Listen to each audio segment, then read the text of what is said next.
And we knocked out a surveillance tower near the Gulf of Oman. Here it is coming down. It was the mullah's eyes over the strait. They use it to coordinate their attacks on innocent ships. Trump's been slapping around the gay Ayatollah for 7 straight days. But here comes the big squeeze. Airstrikes combined with the naval blockade is strangling their economy. And once we step up attacks on bridges and rails in the north, we'll have a land blockade. The goal is to take their oil revenue down to zero.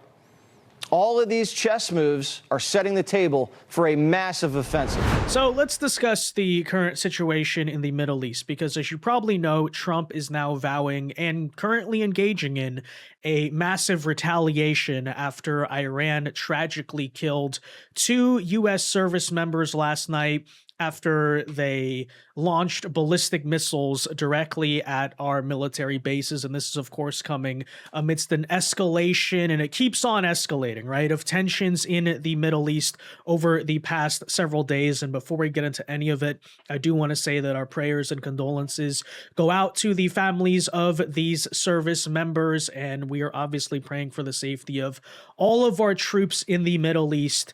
But clearly and unfortunately, it looks like there is a job once again that needs to be done here, because we shouldn't forget how this all began. You had the Memorandum of Understanding, you had a ceasefire that was always undeniably on pretty shaky grounds, but Iran randomly, a couple of weeks in, started to make the strange choice to start firing at oil tankers once again in the Strait of Hormuz. And this led to what the U.S. was initially calling defensive actions, where they would basically just shoot down drones or go after drone bases that were launching these attacks and things like that. But basically what happened is, after Iran broke the ceasefire, and this is what they always do every single time, right? They cry out in pain as they strike you. Broke the ceasefire by attacking civilian oil tankers, and in some cases, literally launching missiles at the Gulf states. We basically said, we're going to retaliate, and we're going to do what we're calling self-defense, right? We're going to strike Iran, we're going to hit them because you guys are not following the ceasefire. And it kind of created this escalating cycle where Iran every single time would say, oh, you attacked us. That's an act of war. We're going after you now. And it's like, you're the one who attacked first, right? Every single time. And basically the reason they're using to justify this week as to why they're shooting ballistic missiles at our military bases is because, as you probably know, over the past couple days, we've effectively declared the ceasefire to be over. We're starting to hit infrastructure and military targets and IRGC headquarters and all of those things over in Iran. But the thing is, why are we doing that? We're doing that because they started once again launching missiles at the Gulf states, right? So they basically, what Iran's little worldview here is, they keep basically saying that they have the right to strike us and our allies, but we do not have the right to strike them. That is apparently their moral code, because they're the ones, of course, accusing us of being the ones escalating the war when that is obviously not happening. But nonetheless, let's talk about the current situation and what it all means. Is this going to be a maybe major flare-up? Will it go down as that in the end? Or will this cool off by the end of next week, as we've typically seen those things go before? We'll talk about it. First, though, do us a favor. If you enjoy our content, make sure you hit that like button down below. Subscribe to the channel if you are new. That is the best way to support our work, and it also ensures that you can stay up to date with all of the latest news and coverage. And with that said, I think we have to first of all ask the question, to understand this issue remotely, of what is Iran actually thinking here? I mean, please explain, what is the calculus? What do they really have to gain from, let's again say, starting this whole thing, right? Now their infrastructure is getting hit. They're losing more soldiers. The oil blockade of the Strait of Hormuz, the U.S., as we reported earlier in the week, has reinstated. Iraq and the U.S. have now signed an entire new deal to bypass the Strait of Hormuz altogether, right? Because they realize Iran keeps causing problems. And by the way, we are further even escalating this week by trying to create a land blockade. Basically, the Trump administration, they're saying they want Iran's oil revenue to drop to absolute zero. So to the Iranians, you have to ask, what are they achieving for themselves besides total economic implosion? I mean, sure, they can, to an extent, drag the global economy down with it, which is kind of, I guess the whole point It's almost suicide in a sense. But I think that we should still define, as I said, leaving this conflict, at least when it seemed like we were leaving this conflict, that you're still dealing with a fundamentally weakened regime, right? And a lot of people don't believe me when I say that. They say, oh, well, they're stronger than ever, they're emboldened, whatever. And I pointed out, no, I don't think that's true. I actually do think this regime is weakened because look at all these problems, economic, political, geopolitical, that they're going to face, and they don't really have the leaders to steer them. And you've seen that, by the way. Who's even in charge of Iran? It seems like that picture is getting even more messy. It's out of control. But perhaps more importantly, the fact that they are taking borderline self-destructive or suicidal moves does seem to suggest, again, you can disagree, we're still trying to figure out what their actual game plan or their end game is here. But I would argue likely the byproduct of a country that is kind of fundamentally operating in desperation, right?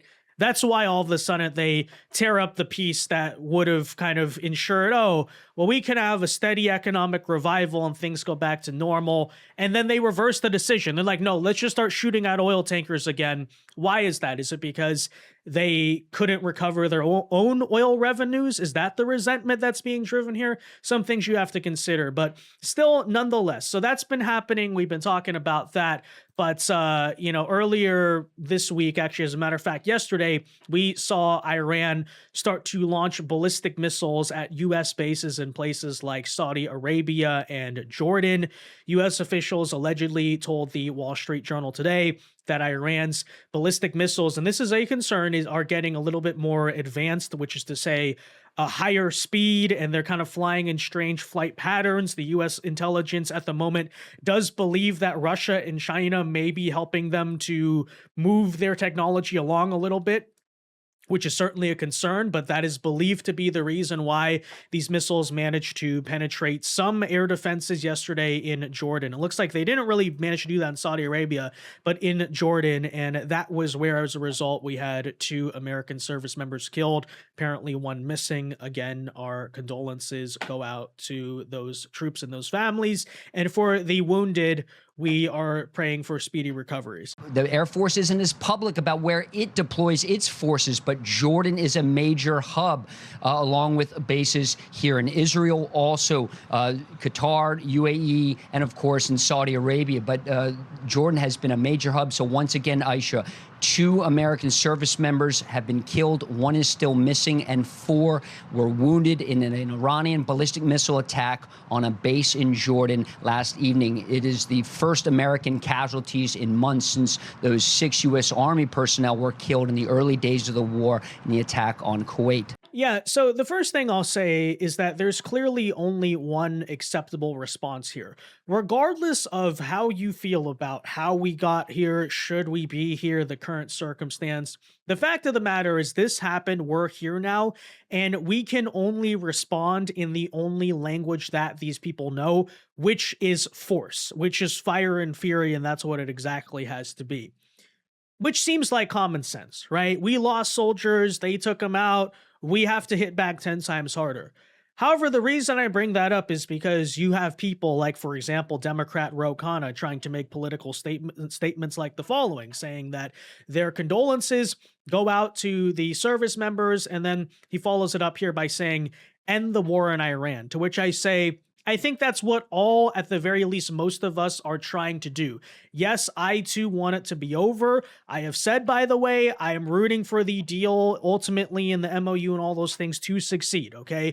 I've never been a character that said, invade Iran, let's be there for the next 10 years like 2003. However, one very important thing that you cannot obviously allow to happen is to get walked over on, right? Like, you can't be losing soldiers. They're attacking you. They're not following the deal. They're not following the ceasefire. That's why I said earlier this week when Trump was hitting back at Iran, this is something necessary you have to do regardless of whether in the end the deal works out or not, is that you have to basically show to these people you're not going to get away with, somehow circumventing the deal, right? You're not going to basically sign the deal, tell us one thing, and then do another. Say there's a ceasefire, but keep on shooting. Or same situation on nuclear, right? Stuff like that. No, and that's why, by the way, I've been fine with Trump's initial deal, is basically, I know a lot of people didn't like it, but my whole theory has been, hey, If they break it, which they have, and which, by the way, is not surprising, of course they were going to break it, we make the statement here, we go back in. But of course, what statement would it send? I mean, it's just a ridiculous thing to honestly argue. Yeah, you could say, like, you could even try to make the case, shouldn't have happened in the first place, or we shouldn't be there, whatever. We are right now.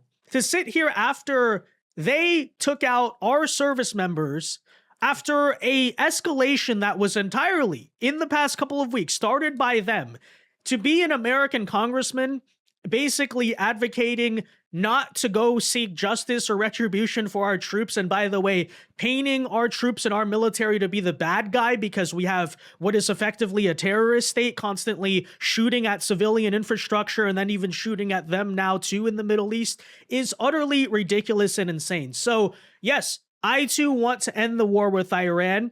I think most of us do. But you cannot expect that to be reasonable, or you can't end the war by handing over the Middle East to Iran. Okay, that's not the point. So we have to hit back effectively so hard that let's hope at the very least like Iran figures out, oh, this is not working for us, we ought to stand down. My genuine concern about that is, again, we are not dealing here with a regime that clearly has its self-interest at all in mind, because the US is basically saying that they want your oil revenue to drop to zero, so you're going broke. Your infrastructure, by the way, all week long, as a result of your own actions, ladies and gentlemen, has been bombed, has been destroyed. So you're just losing a bunch of infrastructure, you're losing a bunch of stuff economically, and for what? And for what? So you can make a point? Yeah, sure, you're driving global oil prices up again a little bit. They're up to about $82 right now. Sure, higher, definitely not even dramatically high, not even catastrophically high. You're basically creating like a nuisance on the global economy, and all that for what? So that you can have a country sent back to the Stone Ages, right? So that you have no infrastructure, no oil money. Like, what the heck are you thinking? Right? Would it not have been the most logical thing to, at the very least, accept the status quo of the MOU, try not to cause things to flare up again, and basically make your money, right? Isn't that what rational countries really want at the end of the day, is money?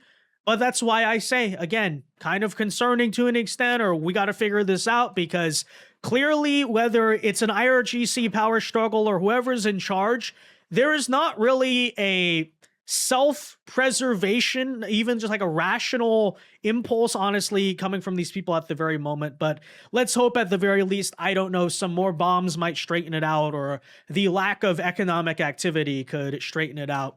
You know, these people just trying to save face or whatever, you know how that stuff goes. But as was noted earlier this month, by Jesse Waters, earlier this week by Jesse Waters, you know, their coastline is currently getting hammered. We cut off power, took out major bridges. So this is what they're now losing. Remember when the war first concluded, Trump sort of left infrastructure on the table? Now he's saying, look, you guys keep messing around. By the way, you guys keep hitting all these other countries' infrastructure, because that's what's really going on. So this is what they're now facing, right?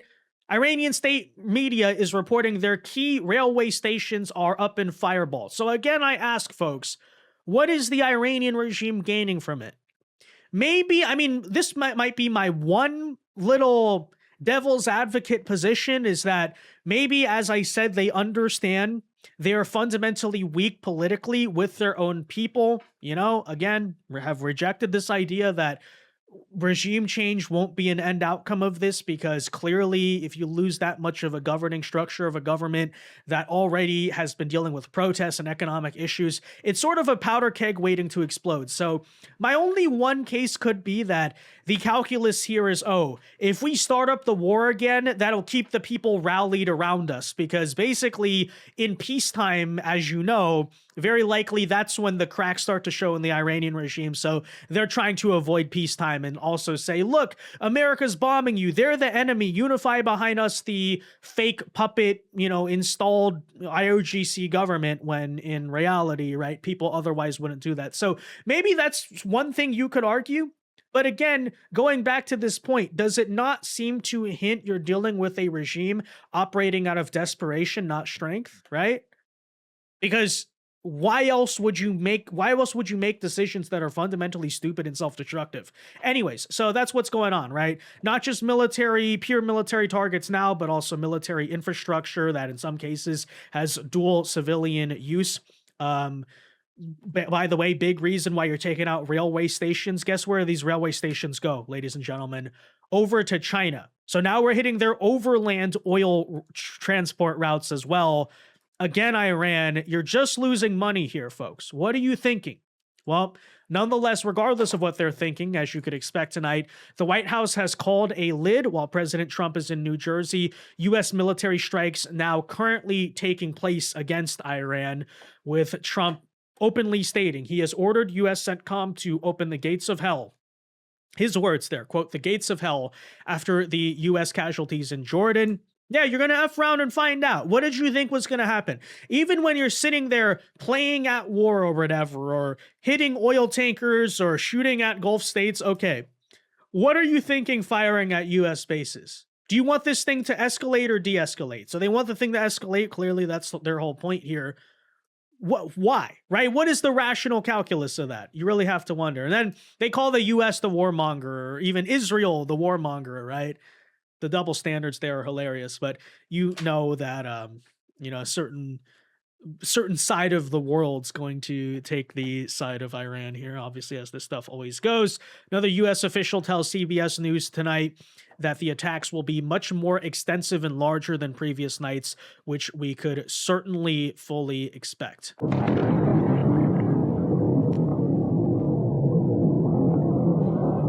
And that is exactly what is happening. We're currently getting reports of massive fireballs and explosions going off all across Iran. Allegedly, IRGC headquarters seem to be the primary target thus far, although, as you saw earlier in the week, the U.S. has not left off the table things like especially oil-based infrastructure, right? Things used to transport oil, basically, where Iran and the IRGC are getting their money from. So that likely could be another target as well. But what I think is frankly undeniable is that absolutely Iran is getting hit hard tonight. And why is that? Because we have to speak the only language that these people understand. And it is actually very important, if a deal is going to get done or not, that the U.S. basically reserve not just the right, but the statement, hey, we 100% will do it, that we're not walking away. Okay, you're not going to use politics or the midterms or really anything against us to not defend ourselves. You mess with us, you mess with a deal, you get hit hard, right? So it's very important. Again, you have to speak the language that these people understand. Now, I think the question, though, is going forward, once the smoke clears, what is next for the region? Is this going to be a full return to an Epic Fury style thing where we go into at least about September or October continuing to have full-blown war taking place? I think that's something, honestly, that remains to be seen. I'm frankly hoping not, but it doesn't depend entirely on the United States, right? It depends on the other actor in this if they want to keep on fighting and shooting and escalating, and obviously, again, hitting our troops.